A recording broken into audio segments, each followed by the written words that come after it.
everyone. Happy Sabbath to you all. If you're like most people in Miami this week, you've been gearing up for a very, very exciting match that's going to happen today. How many of you know what's going on today? El Clásico. If you know what that is, you're not a fan of soccer. Today is Clásico. We have Lionel Messi, Felix, right? And all they're going to play today in the stadium, and they're going to be fantastic.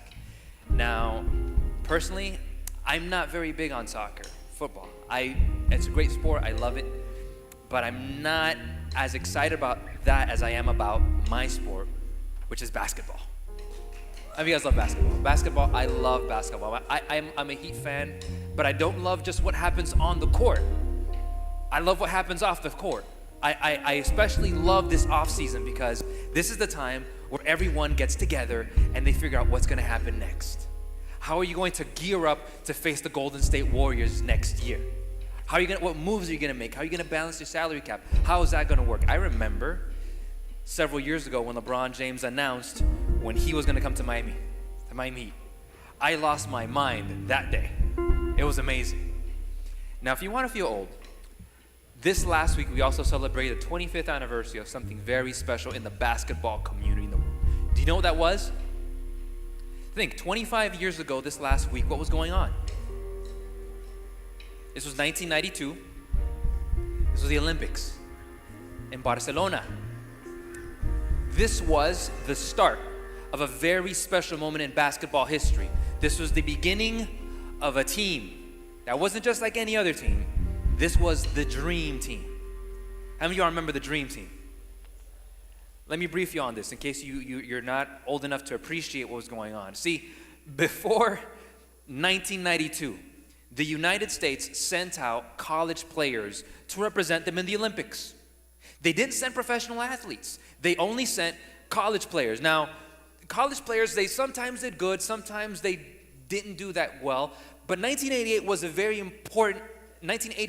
important year for basketball because the U.S. came in third place. They won the bronze medal in the Olympics that year. That was, I think, in South Korea, 1988. Now, who won the other two medals, you might ask? Silver was won by Yugoslavia. You might think, Yugoslavia had a team? Yeah, they had a squad. They beat the U.S. that year. But do you know who won the gold medal that year? This was 1988. The United Soviet States, the Russians, the Soviets won the gold medal. Believe it or not. Yeah, it's crazy. They won that year.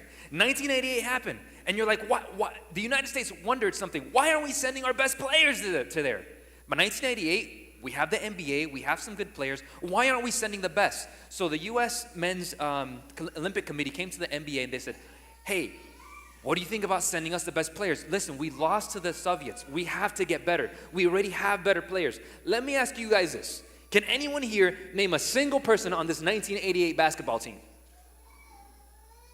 Nobody? If you're good with eyes, you may realize that that's Dan Marley on the top right. He played for the Heat back in the day. But he was in college back in the day. They weren't really that good. They won the bronze medal. But in comparison to the 1988 team, the 1992 team, this is the 1992 team. Arguably the best collection of talent, the best NBA team, the best basketball team on the planet. You have even people that don't know a whole lot of basketball might realize a gentleman over here, let me see here, by the name of Michael Jordan. That's Michael Jordan. This is Scottie Pippen. This is Patrick Ewing. This is Larry Bird. This is Magic Johnson. For some reason, this is Christian Laettner. I don't know what he was doing on the team. But this is David Robinson. This is Karl Malone. This is Charles Barkley. This is, what's his name? John Stockton. This is Clyde Drexler. This is Chris Mullin. Yes, he was on the Space Jam. He was on there. He was there. This was the best team that the United States ever put together. Amazing team. They came and they swept that team. They swept the entire Olympics. And it wasn't that they won and just, they barely squeaked it out. They were blowing teams away. It wasn't even close. As a matter of fact, one of those opposing teams was this team, This was the head coach, Victorino Cunha. He said, we were hanging in there until they made a 46-1 run. Now, a 46-1 run in any sport is bad. Like, you're not coming back from that. That's 50 points ahead. And these people they were just beating everyone. Imagine Magic Johnson, Michael Jordan in their prime. I mean, they were killing it. But you know what? The other teams, they were getting blown away, and it didn't even matter. They were excited. Why do you think they were excited? It didn't matter if you were getting beat because you were on the same court as who? As Michael Jordan, as Magic Johnson, as Larry Bird. You're playing against arguably the all-time greatest team. It didn't matter you getting beat. You could tell your kids, I played against Michael. I was playing against him, and he crossed me over, and I broke my knees, broke my ankles, broke every single bone in my body, but it didn't matter.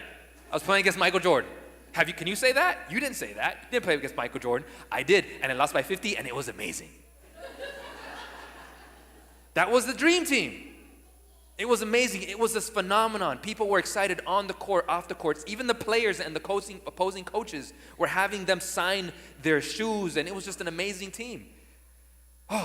25 years ago, man. Yeah, you're old. I'm old. And they said that was this week. And I started thinking, I'm like, the dream team. The dream team is a really cool concept. Getting the best assortment of players, putting them on the court, on the field, what have you, and doing something special and blowing teams out of the water. And I started to think, and I said, you know what? What would it look like if God were to make a dream team? What would it look like if the church were to assemble its dream team? What would a dream team like that look like? Who'd be on that squad? You can imagine some pastors, maybe some great elders, some preachers. Who would be on that team? Start to wonder in your mind, who would be on that team? So today, as we're going to be looking at the message this morning, I'm going to talk about God's dream team. Do you know that God has in His Word who is God's dream team? His plan A and a plan B that ended up happening? We're going to study that today. Let me give you a basic synopsis of a basic player on God's team. Someone that officiates for God in the basic sense is called a priest. A priest is a designation for a religious person that doesn't just limit itself to Christian usage. There's other world religions that have had priests. In the basic sense, a priest here is a person whose office it is to perform religious rites and especially to make sacrificial offerings. This is someone in the basic sense that is on the team of the deity. In Christian usage, it has a certain nuance to it. It's a person ordained to the sacerdotal or pastoral office, or a member of the clergy, or a minister.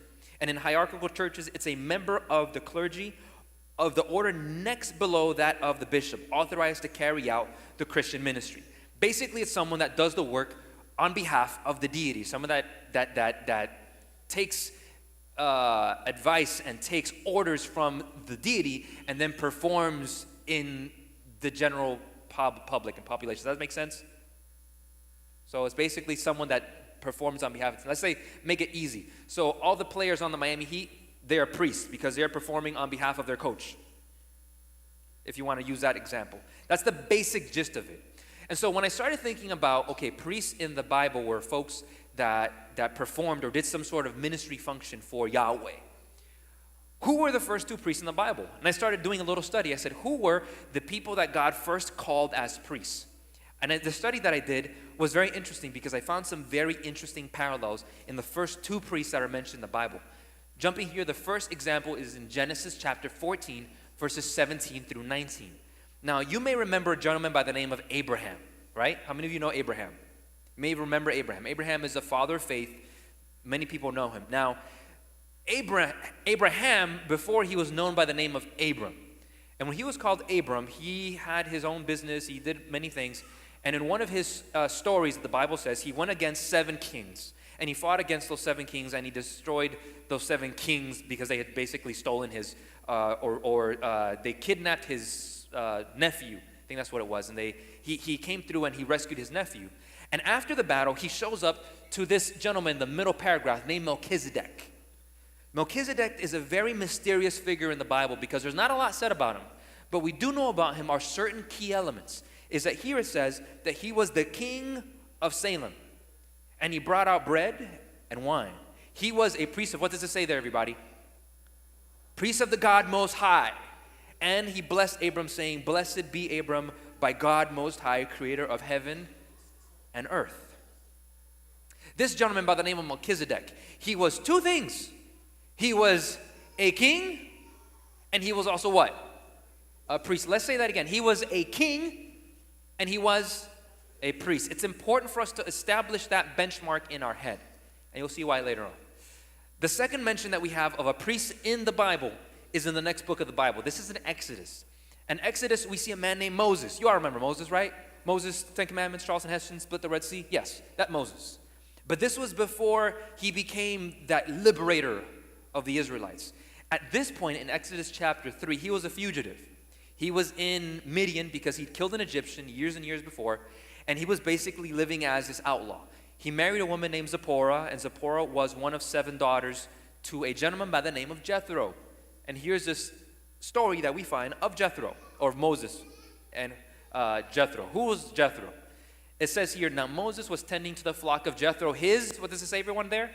Father-in-law, the priest of Midian. So he wasn't just anyone else. He was the priest of Midian. He was the priest of this area. And he was also obviously a farmer because Moses was tending to his flocks. It says here, and he, being Moses, led the flock to the far side of the wilderness and came to Horeb, the mountain of God. There the angel of the Lord appeared to him in flames and fire from within a bush. This is the start of that famous story that we know of Moses and the burning bush. But the interesting part here is this gentleman by the name of Jethro and his father-in-law being a priest of Midian. And I said, notice the comparison with these first 2 priests, the first 2 people that were connections with God. His father was a father-in-law. Moses' father-in-law was his father-in-law and also a priest, but a shepherd. The first 2 priests mentioned in the Bible have several characteristics that are very fascinating. First, they both served full-time in their profession and in their ministry. So Jethro was a full-time priest, but he was also full-time what? Shepherd. You're not a part-time shepherd. You need to take care of your sheep all the time, right? I mean, he had his family, his daughters would help to tend to the sheep, but he was that full-time. Melchizedek was a full-time what? He was a king, and he was also full-time priest. You can't govern half the time and have that be your side job. You have to be both full-time if you're going to be a good leader. He was a full-time priest and a full-time king. So they were priests full-time and had full-time jobs. Second thing that we notice is that they were on opposite ends of the social-economic spectrum. Whereas Jethro was a farmer, maybe he had some sheep, a few goats, whatever, maybe a lot, depending on what it was. He wasn't up in the totem pole of society, but he was still a priest, right? You go to Melchizedek, though. Melchizedek was a king. Presumably, he would have a lot of rank, a lot of authority. He had people under him. He was king. So this tells me something very fascinating, that it doesn't matter if you're a shepherd, a lowly shepherd, or if you're a mighty king, you could still have a position of ministry for God. You can still do something for God. You can combine and do something special for the Lord. Age doesn't matter. Position doesn't matter. Stature doesn't matter. None of that matters. What matters is a willing heart. And these folks had it. More than that, these leaders, these priests, served God's leaders, being Abram and Moses, before they realized their own calling into ministry. So they served to help direct their path. And finally, this is important theologically, they're mentioned as priests before the establishment of the covenant in Sinai. Now, this is important theologically because there seems to be a misconception among many people that read the Bible today, thinking that, well, priests were not established until Sinai happened, and that's when God made this covenant with Israel. But that's not true. According to this, we have priests found in Genesis and in Exodus right before the Sinai covenant. And this is important. You'll see why. So, as I see these 2 figures, Melchizedek and I see Jethro, who would you think would be eligible to be part of God's team? Hold that thought. So, this is the text for this morning. This is God's dream team.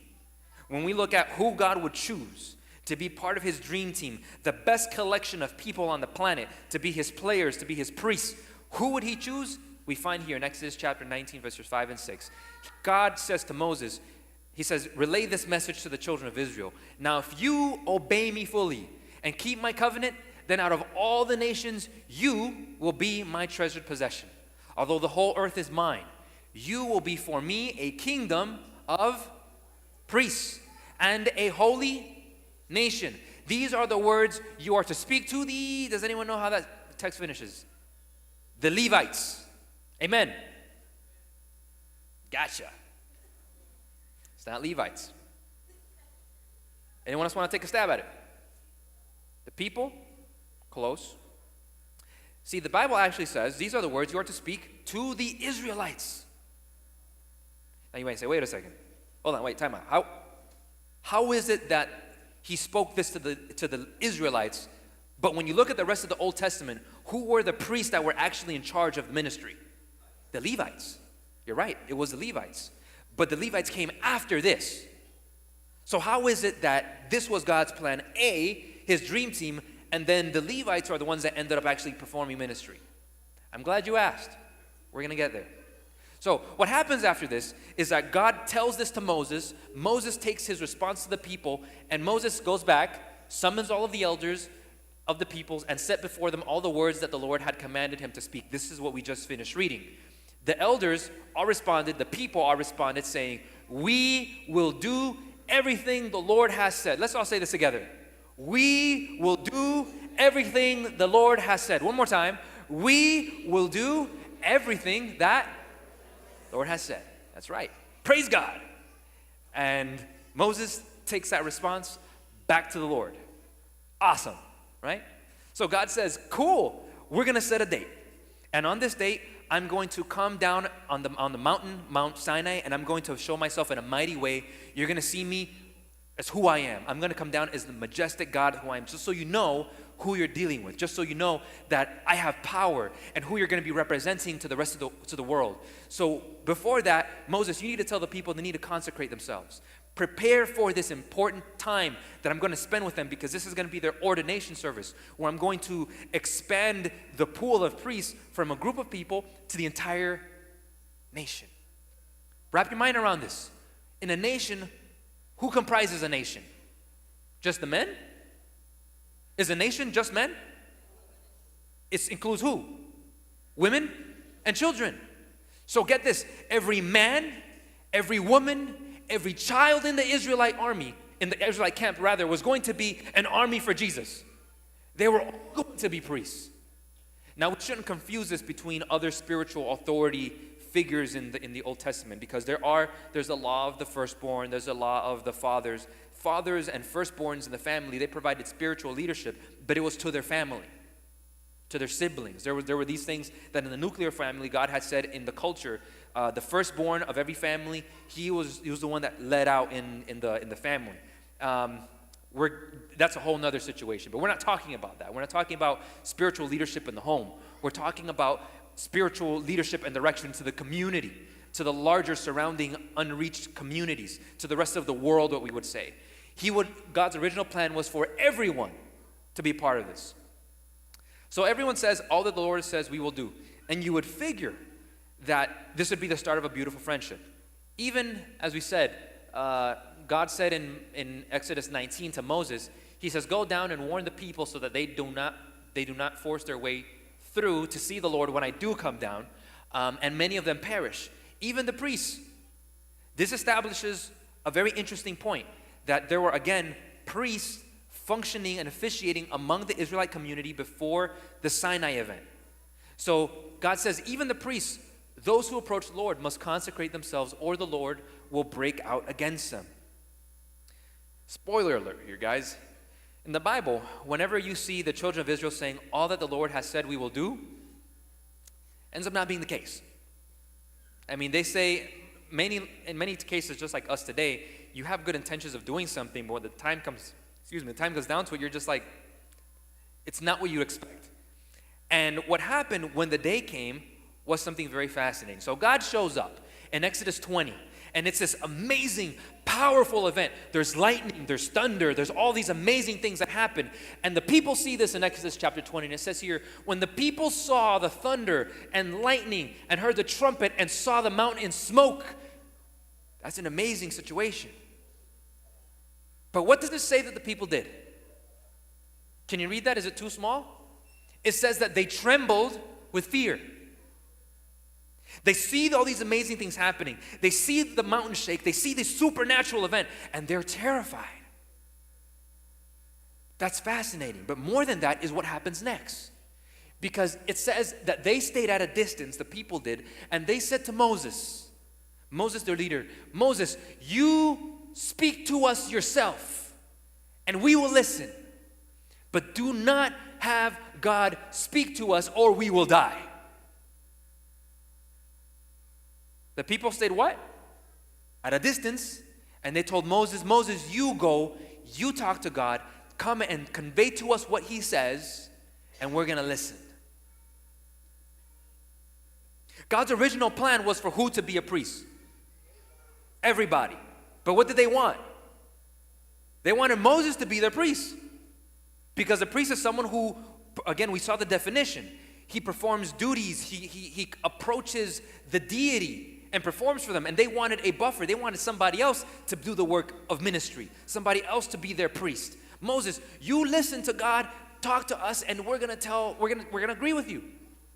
Moses ended up doing that because there was no other option. People weren't listening to him. So he went up and approached the Lord.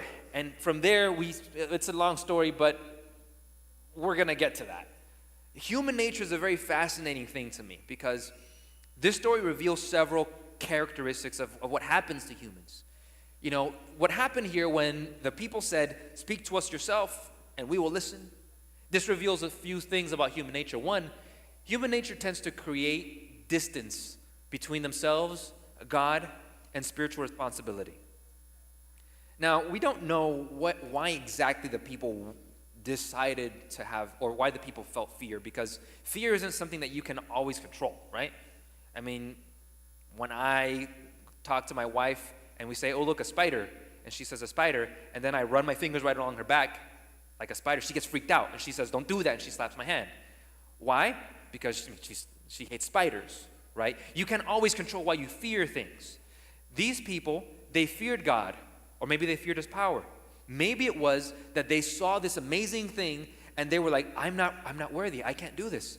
I can't officiate for God. Maybe that was a good thing. Or maybe they saw God and saw this powerful, mighty deity with thunder and lightning showing up, and they said, this guy could very well kill us, so we'd rather not go there. But even in these two situations, this shows us something very interesting, that they either lacked faith in God's character, they either doubted that God was as good as he said he was, or they doubted God's calling for themselves. Because there's a saying that goes that God doesn't call the equipped, he equips the called. And so when God called the rest of this entire army, entire children of Israel, and say, hey, listen, I want you all to be the children of Israel. I want you all to be priests.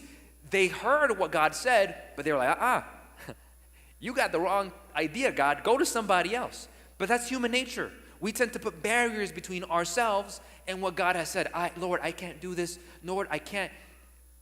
Doubt, hesitancy, in a sense, is an example or a sign of a lack of faith in God. That's one of the things that human nature tends to do. Another thing is to elevate individuals as superstars or superstar priests and offer them limited to no support. You remember what the people said to Moses? Speak to us yourself, and all that you say we will do. Now remember what I told you about when people said that they would do something? What actually ended up happening? They didn't do it. So Moses went and spoke to God, and he came back and told the people what God had said. Do you think that the people listened to Moses? Nah, they didn't. So Moses ended up doing this job because he needed to. There was no one else that would do it. And there's a few things that happen once this happens. The people started abdicating their responsibility to Moses. Has it ever happened to you that you see a position, or you're in like a job or in a board or something like that, and everyone just waits to see what one person says, and then everyone just kind of goes along with it? Yeah. Just tell us what you think, and we'll just go with you. We'll say whatever you think. Or what the pastor says, or whatever this person thinks, we'll just do that. But everyone on the board has a vote. Everyone on the board has a decision to make. They're all leaders. But when you have this idea that you elevate a superstar to a great level, you in a sense abdicate your responsibility if God has called you to be a decision maker. If God's called you to be a decision maker and you're looking to somebody else to make decisions, that's not faithfulness. There's another way that this shows up, which is even more dangerous, is that when we elevate superstar players or elevate superstar priests, we, in a sense, they're prone to thinking that they are superstars, that ministry actually can't go on without them. So there'll be a situation where we'll be like, man, you, pastor, you delivered an awesome sermon, and I'm not here. Pastor Lafitte's not here. Pastor Morris isn't here. Nobody's here. And then we come back, and people say, oh, pastors, we're so glad you're back because things just weren't the same without you. That church was falling apart. You laugh, but I've heard of that stuff before. Oh, things just weren't the same without you. And that's dangerous, folks. It's dangerous because you can get us to think that success happens because of us. That if the church falls apart, it's because we're not there. But if there ever comes a point where Miami Temple is doing something without us and the church is falling apart, we have not lived up to our call as pastors. We're doing a terrible job as pastors. It's not our job to keep the church going. It's not. You may be surprised, but hang on tight. This is going to get worse. Here's the thing. We tend to elevate priests and say, oh, fantastic. But when their jobs are struggling or their marriage is crumbling or their personal life is struggling because they've dedicated too much time to the ministry and not enough time to their home, we're just like, nah. I'll tell you this. I remember this because this is not in my notes. I remember this because it came up in a talk that I had with one of my mentors. He said, Nelson, you're a pastor. I know you are. But you got to remember, the church is Jesus' bride, not your bride. If you're spending more time with God's bride than your own wife, that's spiritual adultery. Why are you spending more time with someone else's wife than yourselves, your own? And I was like, whoa, okay, yeah. Leaders, if you're spending more time with God's wife than your own spouse, you may have bought into the superstar mentality. If you're not investing into somebody else, so that once you leave, your ministry can continue with someone else, you may have bought into the superstar mentality. Human nature tends to do this. It's not bad, but you got to be aware of it so that you're constantly investing into somebody else. Does that make sense? Finally, your human nature tends to create limits on God's calling to a strictly religious setting. This idea that, well, I have my job, that's my side hustle or my full hustle, and then I do what God asked me to do in church. That doesn't matter how I live out here, because over here I still do my work, I still give tithe, I still participate. No. When it comes to unity and when it comes to life, the Bible doesn't make a distinction between personal job and a ministry job. You are a priest in your home, in your job, you're a priest in your school, and you also happen to have a position in church. It's indispensable. One goes with the other. You can't separate yourself into segments. Biblically, that's not true. There's no such thing in this. You've created a distinction where God has made no distinction. So, once we see that all this happened with the children of Israel, what ended up happening? Oh, this is later on. I went back a little bit. Yeah, it's like that. God shows up, thunder, lightning. God shows up. And people freak out. And they say, Moses, you talk to us. Thank you, God. Appreciate that, Lord. Lord knows how to make transitions. Fantastic. So what ends up happening is that the people don't become Levites. They don't become priests. What ends up happening is that Moses then has to do the job himself. He's currently the only priest in the whole congregation. Sometime later on in Exodus chapter 32, we have the situation of the golden calf incident. Does anyone remember that? Like, people started dancing, and they got buck wild, and they did their own thing. And then Moses comes down, and he sees people dancing, and they're like, yo, what's up? You're supposed to be praying and consecrating yourself. And they're like, man, what's up, man? What are you doing? And Moses gets so upset, he breaks the 10 Commandments, the original version, on them, and makes everyone eat or drink what is called, basically like 10 Commandment milkshakes. He literally ground up the 10 Commandments, mixed it with water, and said, everybody, you got to drink this. Yeah, and the calf. He also grounded up the calf. Yeah. So it was kind of like being a meat eater, but not. So not really the same at all. So anyways, what happened here was that Moses came down and he says, who will stand with the Lord? And there was the tribe of Levi that showed up. And they said, we will stand with the Lord. And they went through, took an axe or took a sword, and they actually struck down and killed many of the Israelites, those that had been responsible for this terrible thing, for the rebellion in the camp. 3,000 people died that day.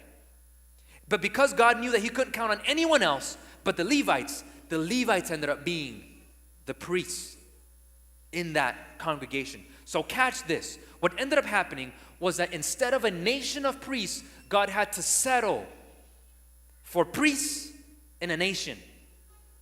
I'll say that again. Instead of a nation of priests, instead of everyone being a priest, God had to settle for certain people being priests in the nation. It limits the amount of people you have ministering from God, wouldn't you say? Instead of having 100 people ministering for God, you have 10. How much more could you do with 100 or with 1,000? So that's what ended up being the pattern in the entire Old Testament, up until the time of Jesus. You see, Jesus comes and he lives his ministry. He invests his life into other people. But you know what happens with his death and his resurrection? He ascended to the throne of heaven, and he became what's called in Hebrews our great and mighty high priest. And you know what he actually says to believers, to Christians, to you and me? Do you remember what the descriptions for Melchizedek and for Jethro? What was the description? That Jethro was a priest and Melchizedek was a king? And the words that he told to the Israelites, saying, you are for me a holy nation. You will be for me this, that, or the other if you follow my decrees. You remember that? Notice what he says in 1 Peter chapter 2 about Christians. He says, but you are a chosen generation, a royal priesthood, a holy nation, his own special people. That's who? That's you. That's you. That's you. All of you are called to be God's priests. You are to be God's ambassadors in the world, in your jobs. You are God's priests, that you may proclaim the praises of him who called you out of darkness into his marvelous light, who once were not a people of God, but are now the people of God, who had not obtained mercy, but have now obtained mercy. You can be God's ambassador wherever you are. So when you walk into your job, you are bringing in the atmosphere of heaven to your job. You are representing God in your department. You are a priest in your job. That's crazy. But it's true, it's biblical. You are representing God. You are a mini ambassador wherever you go in your society, in your job. That's what God has called you to do. And I thought, that's pretty cool. What would it look like if there was a church that embraced this, that believed this, that lived it out? Believe it or not, there was a church many years ago that did this. Well, not that many years ago. You'll see. There was a church that was growing incredibly, and there was a newspaper article written about them. They were growing so much. They said, how are you guys growing so much? It was here. It says, how is that you have grown so rapidly, this church movement? Interviewing one of the leaders of that church, just called the elder, says, well, in the first place, replied the elder, we have no settled pastors. Our churches are taught largely to take care of themselves, while nearly all of our ministers work as evangelists in new fields. Every one of our members does more or less missionary work. Last year they made, and this has the description, 102,000 visits to people, 40,000 letters, obtained 38,000 subscriptions to our periodicals, distributed over 15 million pages of reading material, and over 1.6 million periodicals. That's a lot of people. Who do you think this is? Who do you think this church is? Guess what? It's your church. It's a Seventh-day Adventist church. This was back in 1886. 1886. That's just a few years ago, right? 1886. They were growing. The church was growing. It started here in the United States, and it was growing by leaps and bounds, and they caught the attention of people. They were saying, whoa, how is it you guys are growing so much? What's going on? And this is what they said. We have no settled pastors. Our members basically do missionary work. All of us are ministers in our field. That's what's called the priesthood of all believers. There's a Protestant doctrine, the idea that you don't have to go to someone to get your sins forgiven. God can speak to you directly, and God wants you to work directly for him. because you are a co-priest with God. So this church did it. And check out what happened. 1863, the church was established. We had 3,500 members. By 1900, we had 75,767 members. We had about, over those 20 years, about a 20% growth, average of about, we grew about 20%, let's say that. But an average yearly growth rate was 8.9% for those 37 years. I went back and I double-checked this between the services because there was a slight mistake in the first service. 8.9 was the average yearly growth rate for those 37 years.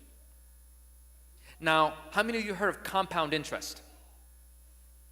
Compound interest is a great, fantastic concept.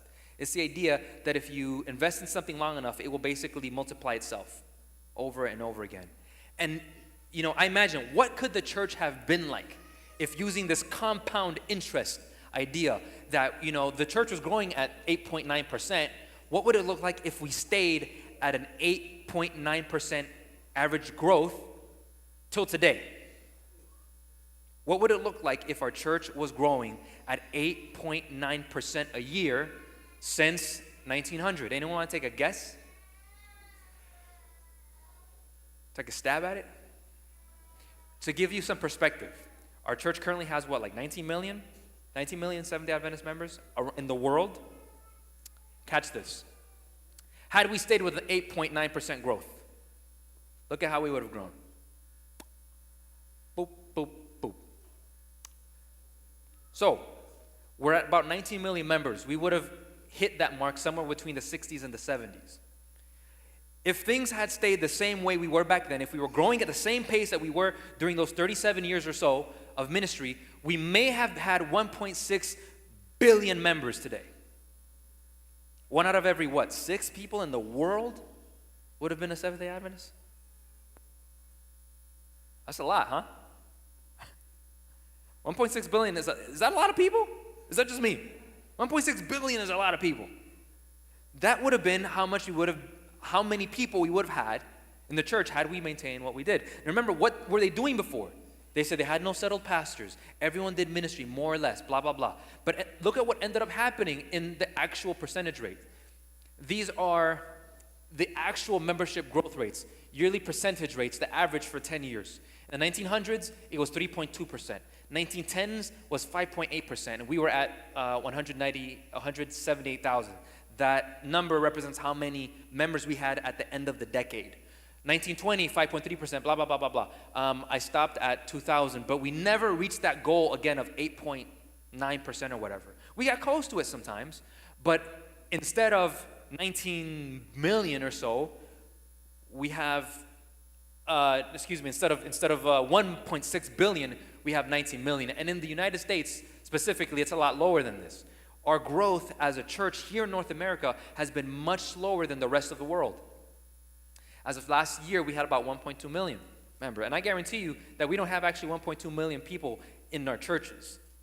This is just that are on the books, because there's people that have died, maybe we haven't noticed that they passed away. There's people that have gotten baptized twice in some churches, or they moved and you don't know where the records are. It's a bit of a mess. But think about what could have been. What would it have been like had we been 1.2 million members?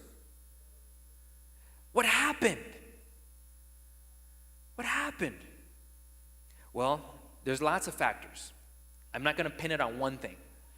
However, one major shift that happened in the church around the turn of the century, around 1900, was that we started shifting the way that we thought about and did ministry at a local level, and the way that we funded ministry even from the conference. Do you remember they said that they had no settled pastors?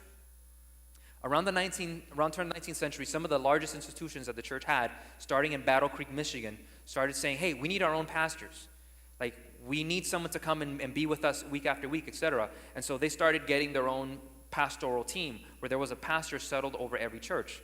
And you may, if you're from other countries, you may realize that this is also the norm, or this is not the norm, what we have here in Miami Temple. Most of our pastors here, yes, there's 3 pastors, but if you look at overseas, having a pastor week after week in a church is a luxury. You don't have that. I was just talking to a pastor, a friend of mine. We had pastors meeting this week in Camp Calaqua, and he was at his church in in Central America, one of these places, and he had around 37 churches. Just this one guy. Around 30 or 40, there was a lot of churches. And the same thing happens in Africa. I've been to Africa and I see one of the pastors there. He said, yeah, I have about 30 churches or so to myself. Have a big area. And he says, the guy that was here in Camp Kalauke, he says, I only have 4 churches now, and that's a lot better. That's a lot better. 4 churches compared to 37 or whatever, that's great. But you think about this, like we have a church, we have around 900 members or so as a Miami temple. We have 3 pastors on staff. Why? Am I asking you to fire me? No, I'm not asking that. But what I am telling you is that something did shift.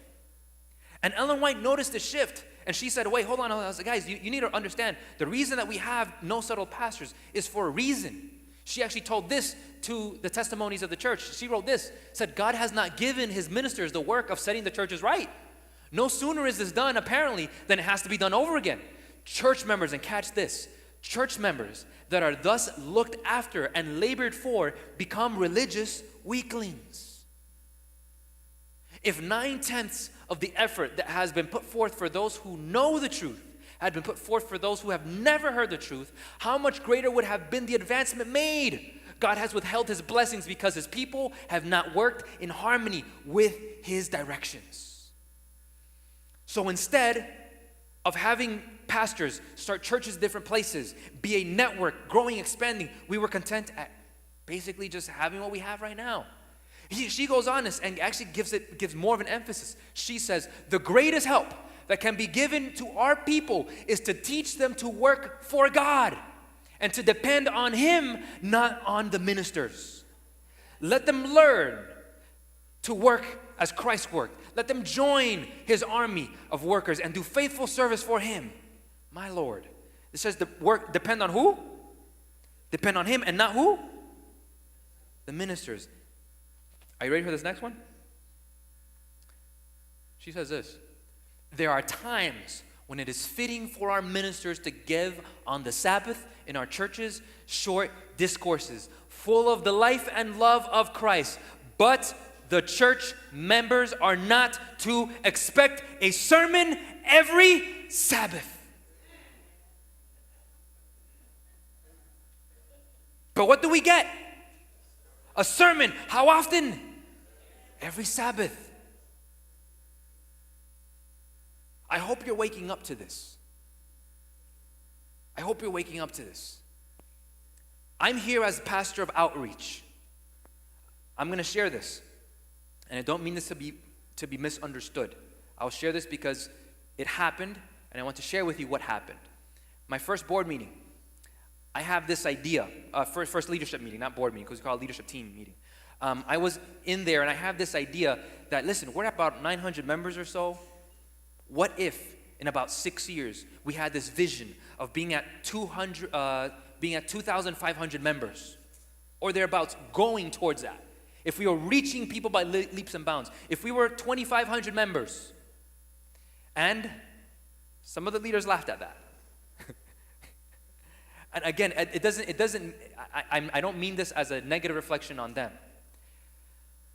However, when I think about the early church, that day when the Israelites were rebelling and when the Levites were established, 3,000 people lost their lives. But when God came in the New Testament and he established the New Testament priesthood, do you know how many people came into the church that one day and were baptized? 3,000. 3,000. And how long?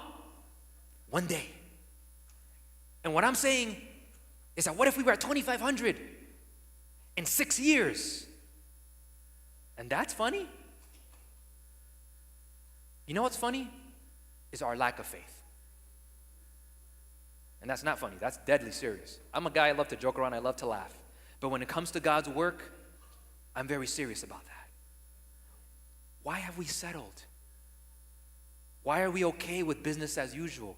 Content to come into the church and just listen to a sermon Saturday after Sabbath, and then if I don't like the sermon because the pastor stinks, I'll go to another church. And I don't participate in ministry. And I'll just do this. And when I don't like things that are going on in the church, I'll move to another church because there's lots of options in Miami. And I can church hop. I can do that. But do I have a position in the church? Do I contribute? Nah, I mean, once in a while, they need it. But what if we were all part of ministry? I think we've settled. I will never forget the embarrassment I suffered in 2004. I was in Antillean, in Puerto Rico.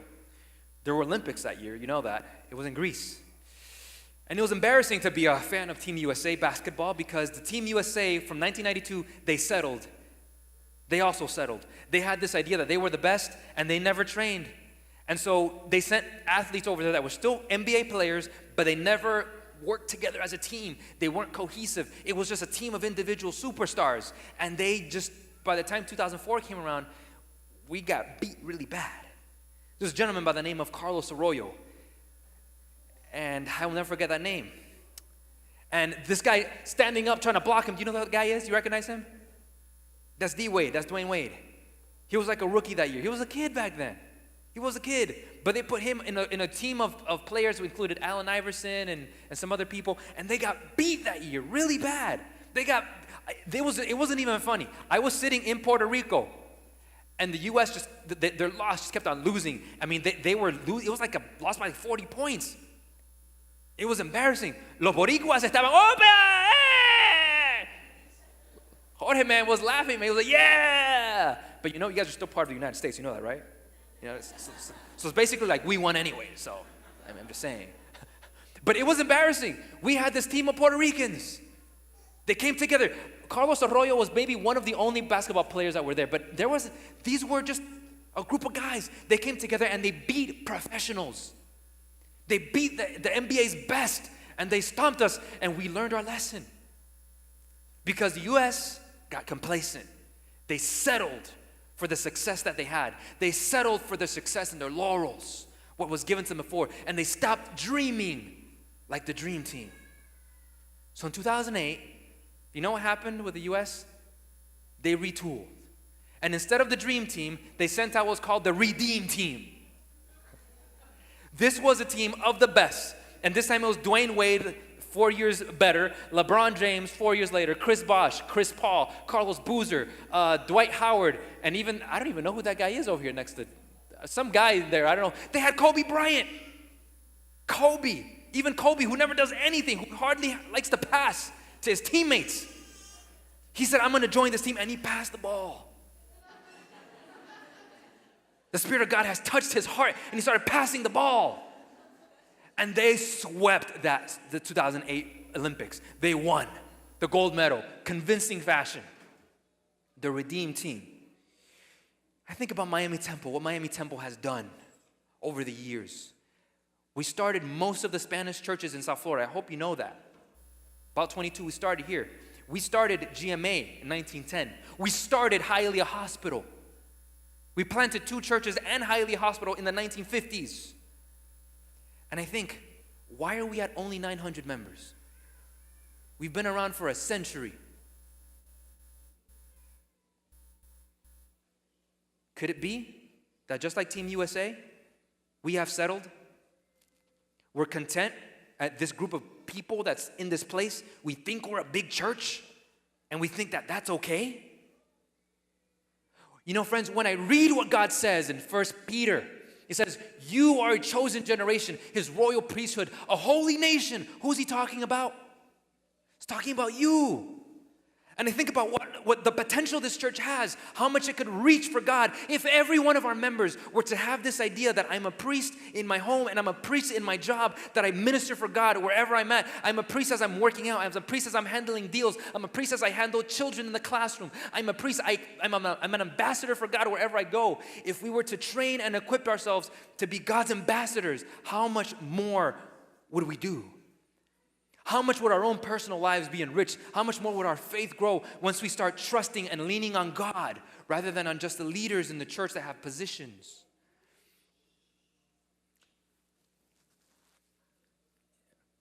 The dream team in the church, I would say, was the early church.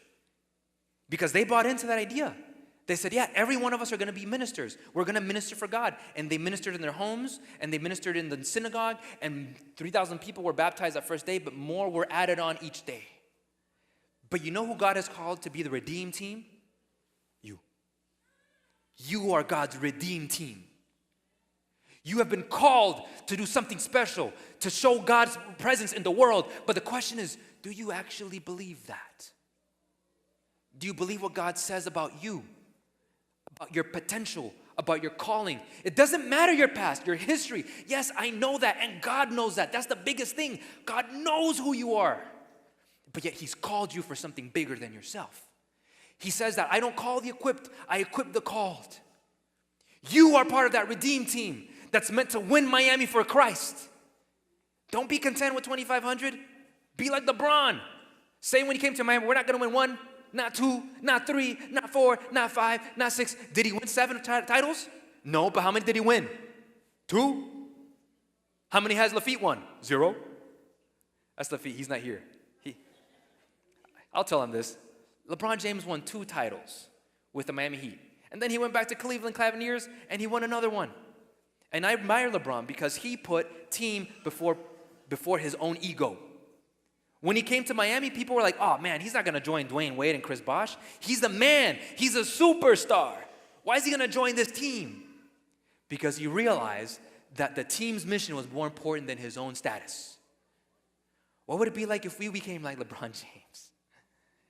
But now I'm talking serious. What if we actually believed like LeBron James? What if we believe that the mission that God has given us is bigger than our own individual empires?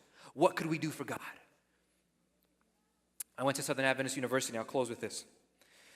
And Southern Adventist University didn't have an NCAA team where they would send people to different schools and we would compete against them. And a lot of people didn't like this because they had an intramurals team where you'd get your own team together and you played against students from the school.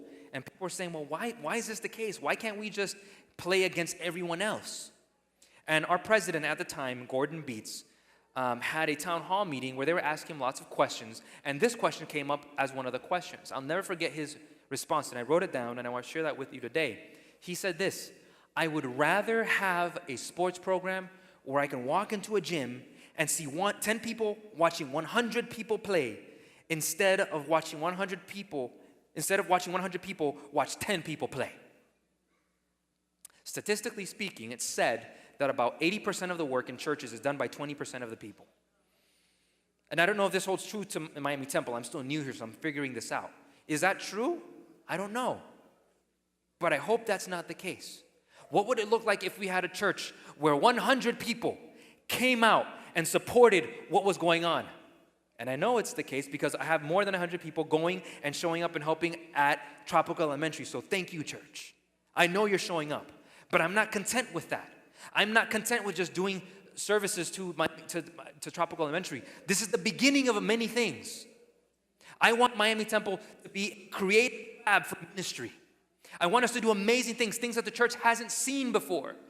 I want us to dream and imagine what could it be like if we were doing things as the church originally did it, the early church. If we were to think biblically, God has called you to do something. And I want to give you some actual things to do. Friends, if you have any position in the church right now, here's your job, your task, your homework. Find someone to personally invest and train in. If you have any position in the church, but you are not investing in somebody else and training them, you are not doing your job. If you don't know how to do that, come to see us. We'll teach you how to do that. Find someone to invest into. If you have no position in the church, ask yourself, why? Why? That's not something I can answer. That's only something you can answer with God. Ask yourself why. And if you don't have an answer, ask us how. How can I be involved? How can I be a part of ministering to God's people on God's team? We have these connect cards. And if you're not on anything and you'd like to be a part of it, or you just want to talk to somebody about something, I invite you to fill this out.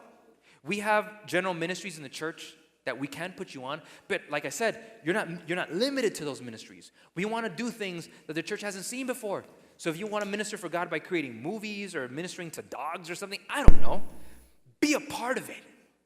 Do something for God, because you, friends, are God's dream team. You are His redeemed team.